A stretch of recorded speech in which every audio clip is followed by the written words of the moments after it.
John MacArthur, Escravos de Cristo, vídeo 1 de 2.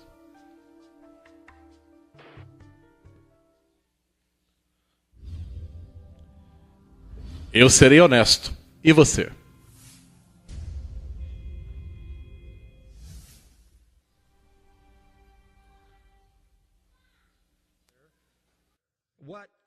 O que constitui escravidão?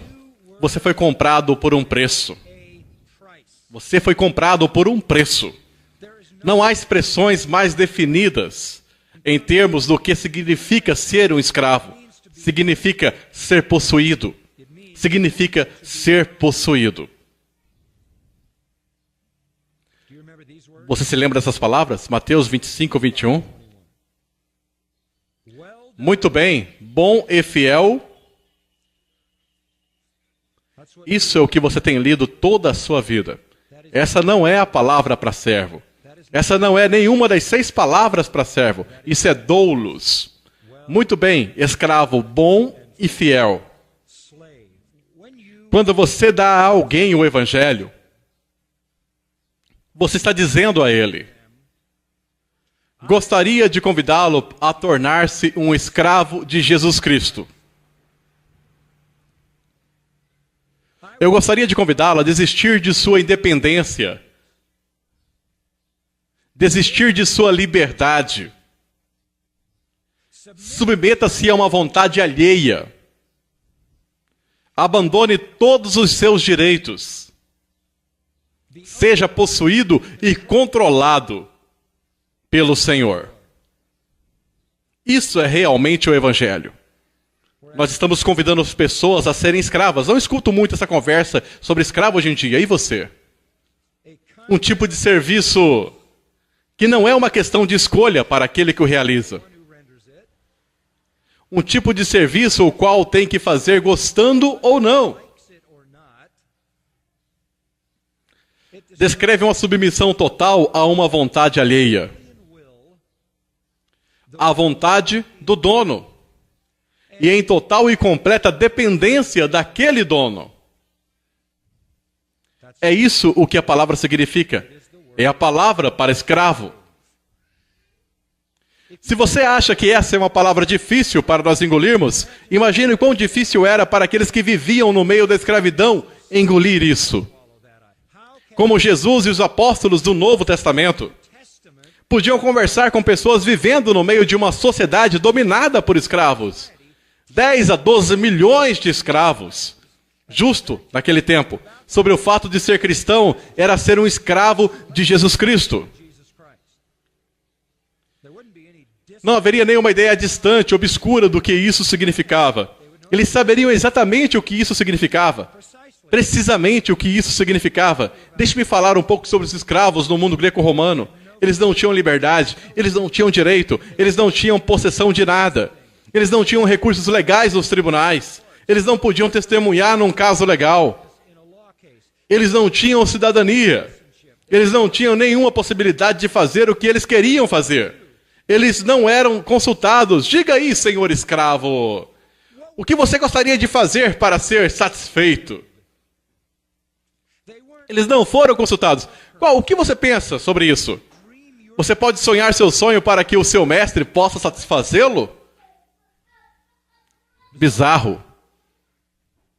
Eles não tinham nenhuma chance de nada, eles não possuíam nada, eles não podiam ser cidadãos e eles não podiam ser parte do exército, as forças armadas. Eles eram totalmente dependentes de quem quer que os possuísse. Não significa que eles não tinham alguns benefícios. Eles tinham providências, cuidados, eram protegidos. Em muitos casos, eram tratados amavelmente, compassivamente, amados nas famílias. Então a ideia de chegar naquele mundo e anunciar às pessoas que você deveria se converter em um escravo de Jesus Cristo era só outra maneira de apresentar a mensagem para fazê-la impossível de acreditar. Ninguém vai se preparar para se tornar um escravo de alguém.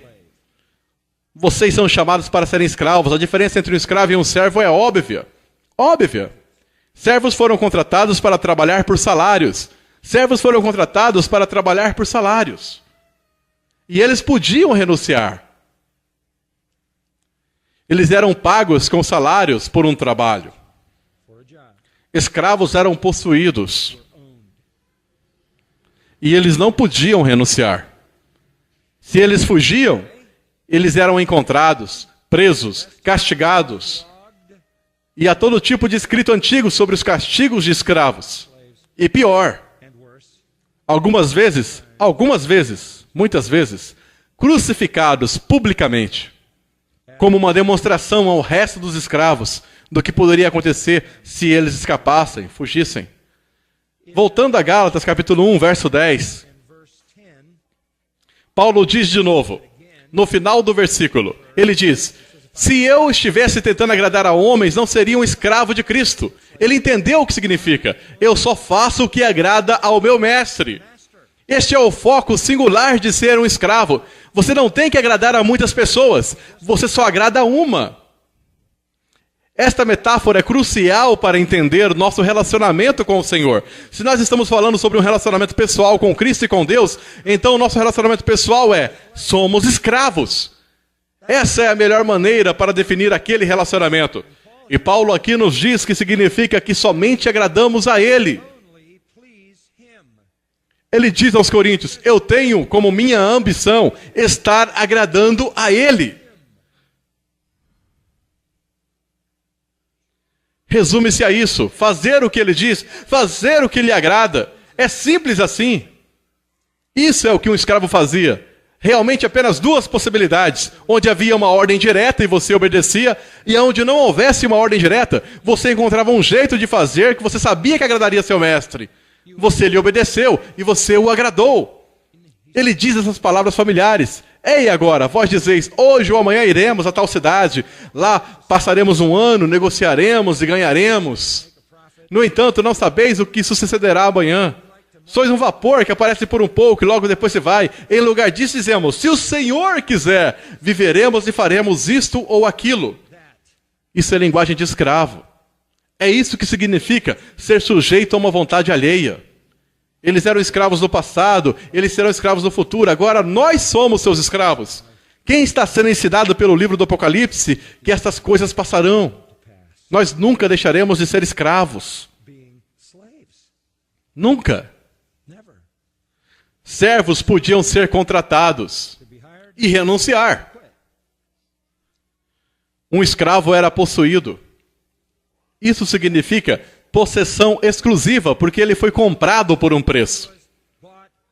Isso parece com conversa do Novo Testamento? 2. Utilidade e obediência completa e constante. Utilidade e obediência completa e constante.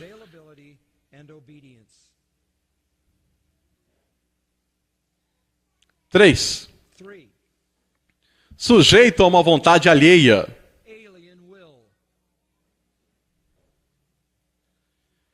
Nenhum homem pode ser escravo de dois mestres, certo? Impossível. Você podia ter 2 patrões. Você podia ter um trabalho diurno e um trabalho noturno. Mas você não poderia ter 2 mestres que tenham controle total sobre você. Porque os 2, e todos sabiam disso, este é o porquê dessa declaração. Nenhum homem pode ser escravo de 2 mestres. E então, possessão exclusiva por um mestre. Completa, utilidade e obediência constante para aquele único mestre. E simples, no sentido que é singular. Vamos chamá-lo devoção singular àquele único mestre. Essa é a conversa do Novo Testamento também, não é? Ame ao Senhor teu Deus com o quê? Com todo o teu coração, alma, mente e força. Não tenha outros deuses. Faça tudo o que você fizer para agradá-lo, para honrar a Cristo. 4. Um escravo tinha dependência completa do seu mestre para tudo. Para tudo. Absolutamente tudo.